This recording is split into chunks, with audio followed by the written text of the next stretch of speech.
Pengantin bidadari, kisah cinta seorang syuhada.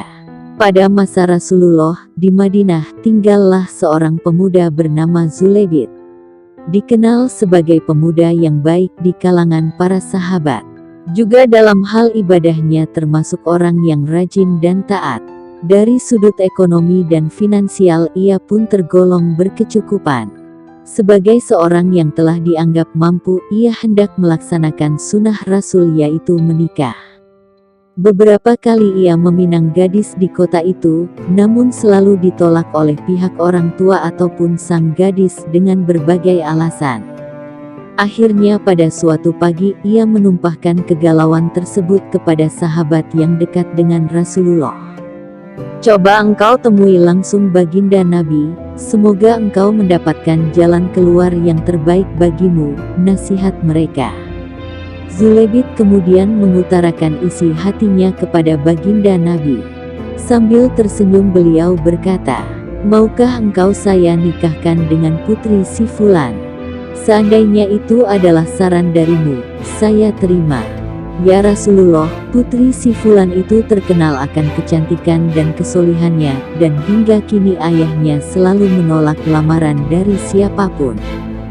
Katakanlah aku yang mengutusmu," sahut baginda Nabi.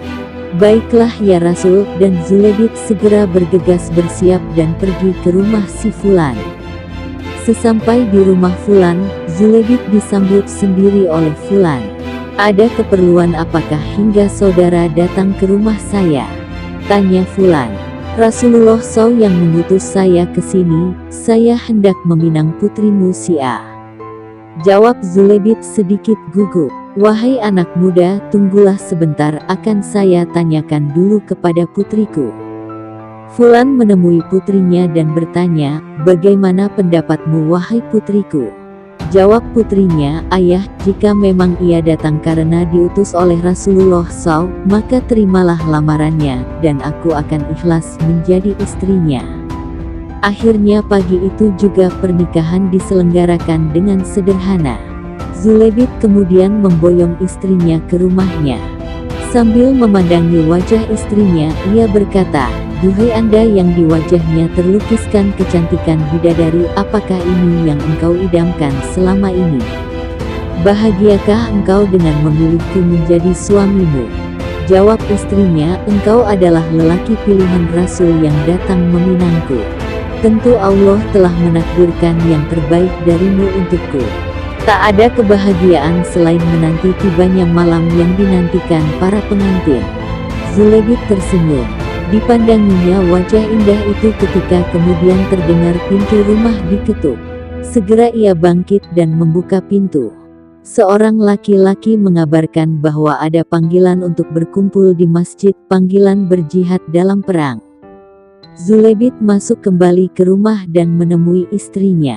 "Duhai istriku yang senyumannya menancap hingga ke relung batinku, demikian besar tumbuhnya cintaku kepadamu, namun panggilan Allah untuk berjihad melebihi semua kecintaanku itu. Aku mohon keridhoanmu sebelum keberangkatanku ke medan perang. Kiranya Allah mengetahui semua arah jalan hidup kita ini." Istrinya menyahut, "Pergilah suamiku, betapa besar pula bertumbuhnya kecintaanku kepadamu, namun hak yang maha adil lebih besar kepemilikannya terhadapmu. Doa dan ridhoku menyertaimu." Zulaibid lalu bersiap dan bergabung bersama tentara muslim menuju ke medan perang.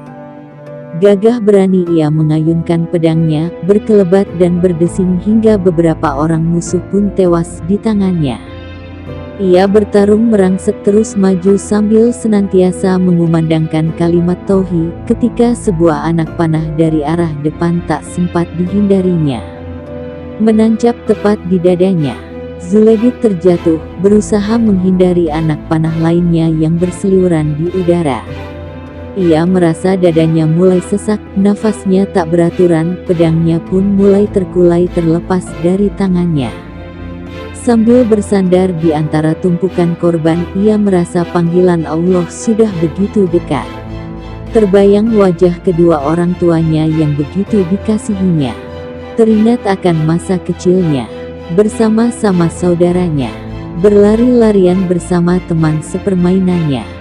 Berganti bayangan wajah Rasulullah yang begitu dihormati, dijunjung dan dikaguminya. Hingga akhirnya bayangan rupawan istrinya. Istrinya yang baru dinikahinya pagi tadi. Senyum yang begitu manis menyertainya tatkala ia berpamitan. Wajah cantik itu demikian sejuk memandangnya sambil mendoakannya. Detik demi detik, syahadat pun terucapkan dari bibir Zulebit. Perlahan-lahan matanya mulai memejam, senyum menghiasinya. Zulebit pergi menghadap Ilahi, gugur sebagai syuhada. Rasulullah dan para sahabat mengumpulkan syuhada yang gugur dalam perang. Di antara para mujahid tersebut terdapatlah tubuh Zulebit yang tengah bersandar di tumpukan mayat musuh.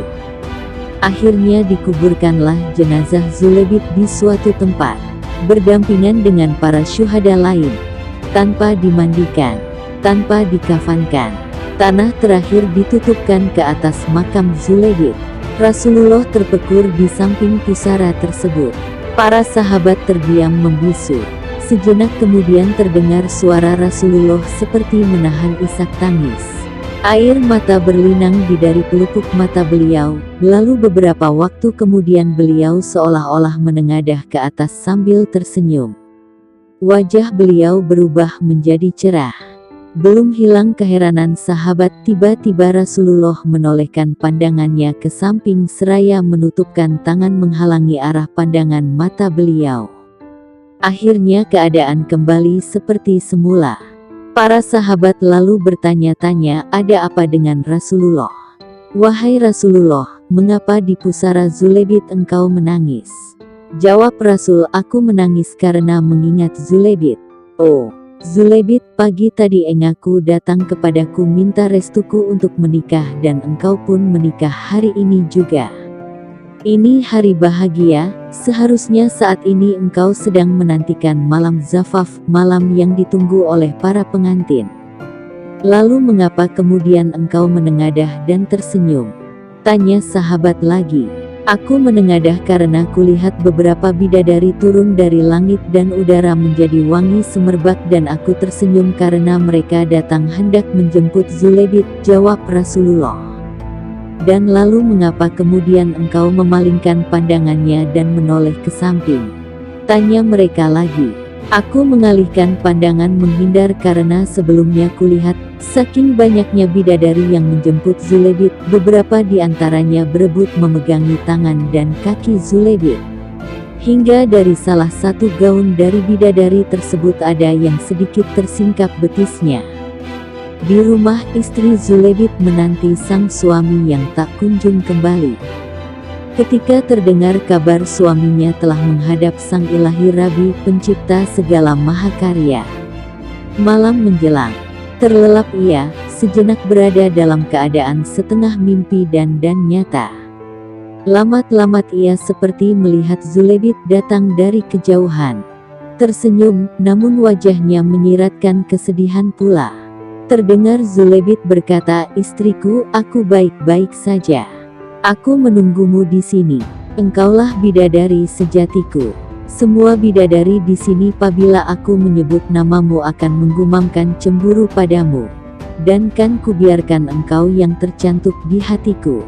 Istri Zulebit terdiam. Matanya basah. Ada sesuatu yang menggenang di sana. Seperti tak lepas ia mengingat acara pernikahan tadi pagi. Dan bayangan suaminya yang baru saja hadir. Ia menggerakkan bibirnya. Suamiku, aku mencintaimu. Dan dengan semua ketentuan Allah ini bagi kita. Aku ikhlas. Dan, akan kemanakah kumbang terbang? Pada siapa rindu mendendam? Kekasih yang terkasih. Pencinta dan yang dicinta. Semua berurai air mata. Sedih ataukah bahagia? Semoga bermanfaat, amin.